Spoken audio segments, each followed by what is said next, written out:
কমলা তুই খালি বেঙ্গলোর থাকতে কইছ যে বড় বুঝি করতে যাবো সেই জন্য তোর আজকে বড় বুঝি করতে নিয়ে গেতাছি ফার্স্ট। বড় বুঝি তুই তো নিয়ে গেতাছ, এতদিন তুমি বিদেশ থেকে এলে এখন কি তুমি বড় বুঝি বাড়ি চিনবে? কি পেশাল বোন তুই পারো ছুড়ে গেলে কত আইসি বড় বুঝি করতে চিনুম না কেন? কমলা এই যে রে বড় বুঝি গো বাড়ি। এইটা বড় বুঝি গো বাড়ি?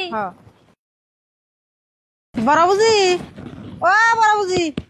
ও তোমরা আইছো, তুমি তো রাস্তা যাইতে কোনো অসুবিধা নাই? না বুঝি আইতে কোনো অসুবিধা নেই কে? তোমার এত অসুবিধা না হলে কি হবো, আমার এত অসুবিধা আছে। যেটা রাস্তায় কে দা আমার দেখতে যেটা ঘৃণা করলো জানো। এ কমলা তুই চুপ থাক, জেনেকার যেমন রাস্তা সেমন রাস্তা দেখান রাখবো। আর বুঝি এই যে ব্যাগের মধ্যে জিলাপি আর করা কাপড় চোপড় আছে নিয়ে যাও। তোমরা ঘরে হো না? আমি ঘরে না, বাইরে চেয়ার নিহ, বাইরে বহি। যে রে তোমরা ভালো আছো? হতা ওই ভালোই আছি। বুঝি তুমি মতো দেখছি আমার একটু ভালো মতো আছে। চুপ থাক তুই।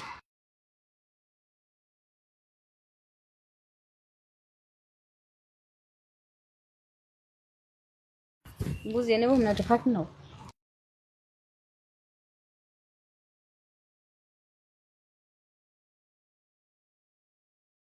ধরো জিলাপি তোমরা খাও দুজনে। বুঝি জিলাপি নাকি এক গ্লাস পানি নিতে কুলি করতাম। আমি পানি নিতেছি। বউ আমার একটা জিলাপি দিলা না?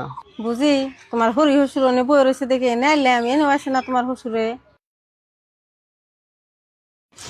ধরো বুঝি জিলাপি নিয়ে যাও, এই জিলাপি খাম না। কে জিলাপি ঘুরে দাও, আমার শ্বশুর আমি ফাঁকে যাবে কই, তোমরা খাও। কে মা দাদা ফাঁকে যাবো কে? তোমার বই নগো বাইতে পাঠিয়ে দাও। আমি তো অন্য সব খারাপ করতে শুনলাম, এত ইষ্ট আমার সঙ্গে বাইতে থাকো না। ধনী মানুষ ধনী বাইতে থাকি, আমরা গরিব মানুষ মিলা খাও। খালা আঙ্গ থেকে বাইরে না নালিশটা আঙ্গ নাকবো না। বাইরে তোর নাতি ভাই আজকে আমি খুব খুশি হয়েছি। এত কষ্ট করে দিন সংসার করছিলাম, এই শান্তি আজকে আমি পাইলাম।